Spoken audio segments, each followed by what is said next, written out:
ఉదయమున నీవు ఎవ్వరినీ కలుసుకొనక ముందు ప్రభువును కలుసుకో. నీవు ఎవ్వరినీ చూడకముందు ప్రభువును చూడు. నీవు ఎవ్వరితో మాట్లాడకముందు ప్రభువుతో మాట్లాడు. నీవు దేనిని వెదకకముందు ఆయన రాజ్యమును నీతిని వెదకు.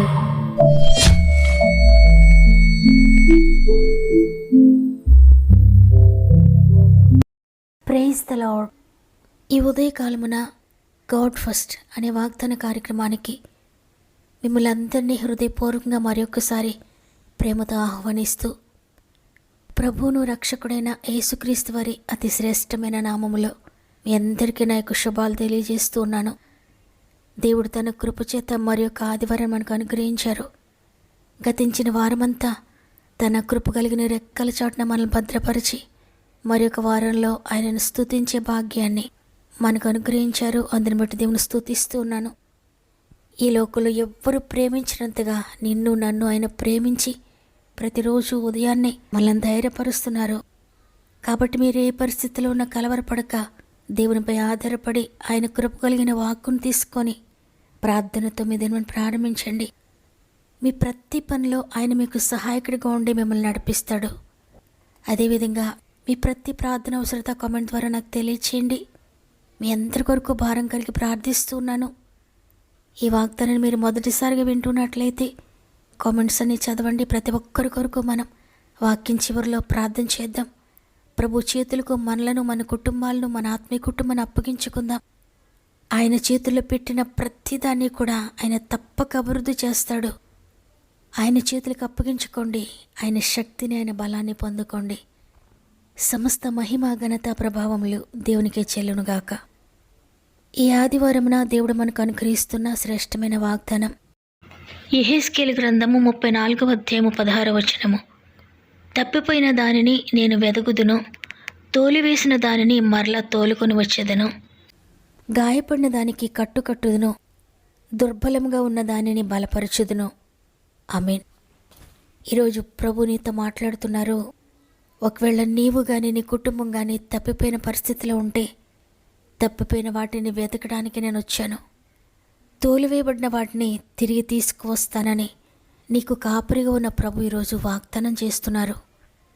చూడండి, ప్రభు ఇదే విషయాన్ని లూకా సువార్త 15వ అధ్యాయంలో మనతో మాట్లాడుతున్నారు.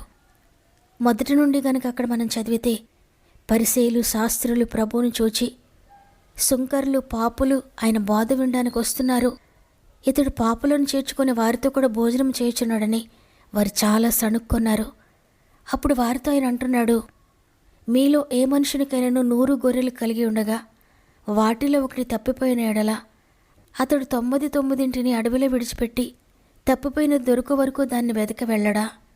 అది దొరికినప్పుడు సంతోషముతో దానిని తన భుజం మీద వేసుకొని ఇంటికి వచ్చి తన స్నేహితులను, పొరుగువారిని పిలిచి, మీరు నాతో కూడా సంతోషించుడి, తప్పిపోయిన నా గొర్రె దొరికినదని వానితో చెప్పును కదా. అటువలే మారు మనసు అక్కర్లేని 99 మంది నీతిమంతుల విషయమై కలుగు సంతోషము కంటే మారు మనసు పొందు ఒక్క పాపి విషయమై పరలోకమందు ఎక్కువ సంతోషం కలుగును. చూడండి, ప్రభు తప్పిపోయిన వారిని గురించి ఎంతగా ఆలోచిస్తున్నారు. పడిపోయిన వారి కొరకు ఎంతగానో ఆలోచిస్తున్నాడు. ఆయన 100 గొర్రెలుంటే వాటిలో ఒక్కటి తప్పిపోతే 99 విడిచిపెట్టి ఒక్కదాని కొరకు నేను వెళ్తాను, ఆ ఒక్కటి దొరికితే ఎంతో సంతోషం కలుగుతుంది. 99 మంది మారుమనసు అక్కర్లేని నీతిమంతుల కంటే మారుమనసు పొందు ఒక్క పాప విషయమే పరలోకమందు ఎక్కువ సంతోషం కలుగుతుందని చెప్తున్నాడు. ఇంకా క్రిందికి చదివితే ఇదే అధ్యాయంలో 11వ వచనం నుండి చదివితే అక్కడ ఒక తప్పిపోయిన కుమారుని గురించి కూడా ఆయన ఉపమానం చెప్తున్నాడు. చిన్న కుమారుడు తన తండ్రి దగ్గర ఆస్తంతా తీసుకొని దూరదేశంలోకి వెళ్ళి తనకు కలిగినదంతా కూడా అక్కడ వ్యర్థపరిచి అంతా పోగొట్టుకున్న తర్వాత ఏమీ లేనివాడుగా, తినడానికి ఆహారం కూడా లేనివాడుగా ఉండి తిరిగి చివరకు తన తప్పు తెలుసుకొని, నేను నా తండ్రి దగ్గర ఎంతో సంతోషంగా ఉన్నాను, నా కడుపు నిండా ఆహారం ఉంది, అయితే ఇప్పుడు ఏమీ లేనివాడుగా అయిపోయాను, నేను తిరిగి నా తండ్రి దగ్గరికి వెళ్తాను, నా తప్పు నేను తెలుసుకున్నానయ్యా, నన్ను నీ కుమారునిగా కాదు నీ పనివానిలో ఒకనిగా చేర్చుకోండి చాలు, అని తన కుమారునిగా కాకుండా పనివానిగా ఉంటానని చెప్పి తండ్రి దగ్గరికి వెళ్తాడు క్షమాపణ అడగడానికి. అయితే తండ్రి తనను విడిచిపెట్టి వెళ్ళిపోయిన తన కుమారుని కొరకు ఎంతో ఆశతో ఎదురు చూస్తూ ఉంటాడు. కుమారుడు ఇంకా దూరంగా ఉండగానే తండ్రి పరిగెత్తుకుంటూ వెళ్ళి కుమారుని హత్తుకొని ముద్దు పెట్టుకొని తన గృహంలో చేర్చుకుంటాడు. పనివానిగా కాదు, నీవు నా కుమారుడుగా ఉంటావు, నేను నిన్ను క్షమిస్తున్నానని కుమారుని క్షమిస్తాడు. అదే తండ్రి ప్రేమ. చూడండి, తండ్రిని దేవుడు మనల్ని అదే విధంగా ప్రేమిస్తున్నాడు. ఒకవేళ తప్పిపోయినా, పడిపోయినా, పాపంలో ఉన్న, శాపగ్రస్తమైన పరిస్థితులు గుండా వెళ్తున్నా మరలా తిరిగి క్షమాపణ అడిగితే వెంటనే మనల్ని చేర్చుకుంటాడు. తప్పిపోయిన మనలను తిరిగి తోలుకొని వస్తాడు. ఒకవేళ గాయపడి ఉంటే గాయపడిన దానికి తిరిగి కట్టు కడతాడంట. చూడండి ఎంత ప్రేమ తండ్రికి మనమంటే. ఈరోజు ఈ మాటలు వింటున్న మీరు కూడా ఒకవేళ తప్పిపోయిన కుమారుడు వలె తప్పిపోయి ఉన్నారా? దేవునికి దూరంగా వెళ్ళిపోయారేమో.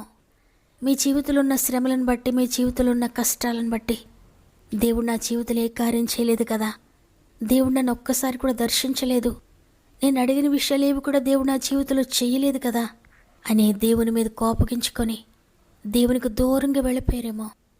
ఇంతవరకు యేసయ్యా నీ కొరకు నేను బ్రతుకుతాను, మీరుంటే నాకు చాలయ్యా, మీరు తప్ప ఇంకెవ్వరు వద్దయ్యా అని ప్రభువుని ఆశ్రయిస్తూ ప్రార్థిస్తూ చివరకు దేవుడు ఏదో కార్యం చేయలేదని దేవునికి దూరం అయిపోయి తప్పిపోయి, ఆయన దేవుడైతే ఇంతగా ప్రార్థిస్తే ఆయన ఎందుకు జవాబు ఇవ్వలేదని ప్రశ్నిస్తూ ఒకవేళ తప్పిపోయారేమో. అయితే ఈరోజు దేవుడు నీతో మాట్లాడుతున్నారు. తప్పిపోయినా పర్వాలేదు, తప్పిపోయిన నిన్ను నేను మరలా తోలుకొని వస్తాను, నేను మరలా చేర్చుకుంటాను. ఎందుకంటే నిజమైన తండ్రిని నేను, నీ కాపరిని నేను. నిజమైన కాపరి తన గొర్రెల కొరకు ప్రాణం పెడతాడు. అదేవిధంగా నీ కాపరిగా నీ కొరకు నేను ప్రాణం పెట్టాను. ప్రాణం పెట్టినంతగా నేను ప్రేమించాను, నా ప్రాణం కంటే ఎక్కువగా నేను ప్రేమించాను. కాబట్టి నేను ఎంత మాత్రం నేను త్రోసివేయను. ఇప్పటికైనా నా దగ్గరకు వస్తే నేను తిరిగి చేర్చుకుంటాను. నీకైన గాయములన్నిటికీ కట్టు కడతాను. నీ జీవితం దుర్భరంగా మారిపోయింది కదా, తిరిగి నేను దాన్ని సరి చేస్తాను, బాగు చేస్తాను. పాడైపోయిన ప్రతి దాన్ని తిరిగి సరి చేస్తానని ఈరోజు దేవుడు వాగ్దానం చేస్తున్నారు. ప్రియ సహోదరి, ప్రియ సహోదరుడా, ఈ వాగ్దానం మీ కొరకే. మీరు దేవుని ప్రశ్నిస్తూ దేవునికి దూరం అయిపోయారు కదా, నిన్ను ఎంతగానో ప్రేమించిన ప్రభు నీ కొరకు ఎదురు చూస్తున్నాడు. ఆయన తిరిగి నిన్ను చేర్చుకోవడానికి నీతో మాట్లాడుతున్నాడు. ఈరోజు నీవెంత పాడైన స్థితిలో ఉన్నా, ఎంత తప్పిపోయిన స్థితిలో ఉన్నా, ఎంత గాయాలతో ఉన్నా, ఎంత దుర్భరమైన పరిస్థితిలో ఉన్నా భయపడొద్దు. ప్రతి దాన్ని తిరిగి బాగు చేస్తాడు. నీ ప్రతి పరిస్థితిని తిరిగి కడతాడు. నీ గుండె చెదిరిపోయిందేమో తిరిగి బాగు చేసి నిన్ను సరిచేస్తాడు. నిన్ను అనేక మంది మధ్య ఎదుట నిలబెడతాడు.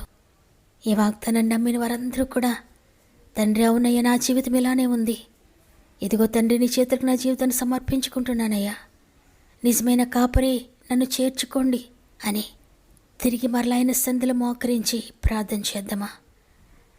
తండ్రి నీకు వందనాలు. నీ ఉచిత కృపను బట్టి గతించిన వారమంతా మాకు తోడుగా ఉన్నారు, మాతో ఉన్నారు, మమ్మల్ని నడిపించారు.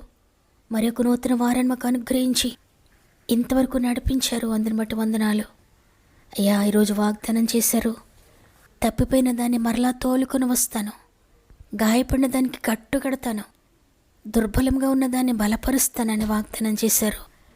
తండ్రి ఈరోజు అదే స్థితిలో ఎంతమంది ఉన్నారో, తప్పిపోయి ఎంతమంది ఉన్నారో, నీకు దూరంగా వెళ్ళిపోయిన వారు ఎంతమంది ఉన్నారో అయ్యా, నీకు దూరమై నిరాశతో నిస్పృహలో ఎంతమంది ఉన్నారో, దుర్భరమైన పరిస్థితిలోకి ఎంతమంది వెళ్ళిపోయారో, హృదయం గాయపడిన పరిస్థితిలో ఎంతమంది ఉన్నారో ప్రతి ఒక్కరిని కూడా చేతులు పెడుతున్నాను. తెలిసి తెలియక తప్పిపోయినా తిరిగి వారిని చేర్చుకోండి అయ్యా. తిరిగి వారి జీవితాన్ని సరిచేయండి, తిరిగి వారి జీవితాన్ని బాగు చేయండి, తిరిగి వారి గాయములు కట్టండి నాయనా. దుర్భరంగా పనికి రాకుండా ఉన్న వారి బ్రతుకులను తిరిగి సరిచేసి నీ కొరకు వాడుకోండి అయ్యా. ఎంత పాడైన స్థితిలో ఉన్నా తప్పిపోయిన ఒక్కరి కొరకు 99 మందిని విడిచి వారిని వెతుక్కుంటూ వెళ్తానని చెప్పావయ్యా. తండ్రి ఈరోజు ఎంతమంది తప్పిపోయిన స్థితిలో ఉన్నారో వారందరిని వెతుకుతున్నారో నమ్ముతున్నాను. తిరిగి వారిని నీ దగ్గరికి చేర్చుకుంటున్నందుకు వందనాలయ్యా. వారి జీవిత స్థితిగతులన్నింటినీ మార్చివేస్తున్నందుకు వందనాలు తండ్రి. అయ్యా, ఎంతమంది ఈరోజు తిరిగి నీ దగ్గరికి రావడానికి నిర్ణయించుకున్నారో, ఆ మారు మనసు పొందే ఒక్క పాప విషయమే పరలోకంలో ఎక్కువ సంతోషం కలుగుతుందంట ఆ 99 మంది కంటే కూడా. తండ్రి, అట్టి భాగ్యం ఎంతమంది పొందుకోబోతున్నారో, పరలోకంలో సంతోషాన్ని కలిగించేటువంటి అట్టి అదృష్టాన్ని ఎంతమంది పొందుకుంటున్నారో వారందరికీ కాపరిగా ఉండి నడిపిస్తున్నందుకు వందనాలు తండ్రి. ప్రాముఖ్యంగా ఎంతమంది బిడ్డల సమస్యల్లో ఉండి వారి సమస్యలు మాకు తెలియజేస్తున్నారు. పరిశుద్ధాత్ముడు ప్రతి కామెంట్లోనే చేతులు పెడుతున్నానయ్యా. వారి బాధ, వారి వేదన, వారి కన్నీటి పరిస్థితులు ఏవైనా అద్భుతకరంగా వారిని విడిపిస్తున్నందుకు, ఆశ్చర్యకరమైన వెలుగులోనికి వారిని నడిపిస్తున్నందుకు వందనాలు తండ్రి. ఆత్మీయంగా పడిపోయిన వారిని లేవనెత్తండి తండ్రి. పాపంలో శాపంలో ఉన్నవారిని లేవనెత్తండి అయ్యా. ఆర్థిక బంధకాల్లో ఉన్నవారిని విడిపించిన తండ్రి. అనారోగ్యంతో పడిపోయిన వారిని లేవనెత్తండి తండ్రి. కోర్టు కేసెస్లో ఉన్నవారిని లేవనెత్తండి తండ్రి. కుటుంబ కలతలతో నలిగిపోతూ విడిపోయిన భార్య భర్తలందరినీ కూడా తిరిగి కలపండి అయినా. విచ్ఛిన్నమైపోయిన కుటుంబాలను కట్టండి తండ్రి. ల్యాండ్ ఇష్యూస్లో నలిగిపోతున్న బిడ్డలకు విడుదల దయచేస్తున్నందుకు వందనాలు. అనేక సంవత్సరాలుగా జరగని కార్యములన్నీ కూడా తిరిగి మీరు ప్రారంభిస్తున్నందుకు వందనాలు తండ్రి. అనేక సంవత్సరాలుగా గర్భఫలం కొరకు ఎదురు చూస్తూ దుఃఖంతో ఉన్న ప్రతి కుమార్తె గర్భమును తాకండి నేను అద్భుతం జరిగించండి. అనేక సంవత్సరాలుగా వివాహాల కొరకు ఎదురు చూస్తూ దుఃఖంతో ఉన్న ప్రతి బిడ్డ జీవితంలో అద్భుతం జరిగిస్తున్నందుకు వందనాలు తండ్రి. వ్యాపారాలను అభివృద్ధి చేయండి నాయన. వ్యవసాయాలను దీవించండి, పాడి పంటలను దీవించండి, చేతి పనులను దీవించండి. డ్రైవింగ్ చేసిన బిడ్డలందరికీ తోడై ఉండండి. ఎగ్జామ్స్ రాస్తున్న బిడ్డలకు తోడై ఉండండి. ఇంటర్వ్యూస్కి వెళ్తుండే మీరు తోడుగా ఉండండి తండ్రి. స్వంత గృహాల కొరకు ఎదురు చూసిన బిడ్డల జీవితంలో అద్భుతాలు జరిగించండి. గర్భంతో బిడ్డలందరినీ జ్ఞాపకం చేసుకోండి. 9 నెలలు మీరు తోడుగా ఉండి సేఫ్ డెలివరీస్ దయచేస్తున్నందుకు వందనాలు. ప్రత్యేకంగా ఈరోజు పుట్టినరోజులు, పెండ్లి రోజులు జరుపుకున్న వారందరినీ కూడా నీ గాయపడిన చేతులకు అప్పగించుకుంటున్నాను. సంవత్సరం అంతా తోడుగా ఉండి నడిపించండి. ఈ దినం ప్రారంభిస్తూ ఉండగా ఈరోజంతా మాత్మీ కుటుంబం అంతటికి తోడైండి నడిపిస్తారని యేసయ్య పరిశుద్ధమైన నామములో అడిగి వేడుకుంటున్నాను తండ్రి.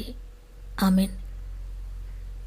ఈరోజు వాగ్దానాన్ని విన్న ప్రియ చెల్లి, ప్రియ తమ్ముడు, తప్పిపోయారా, పడిపోయారా, గాయాలతో ఉన్నారా, దుర్భరమైన పరిస్థితిలో ఉన్నదా నీ కుటుంబం, అయినా భయపడొద్దు.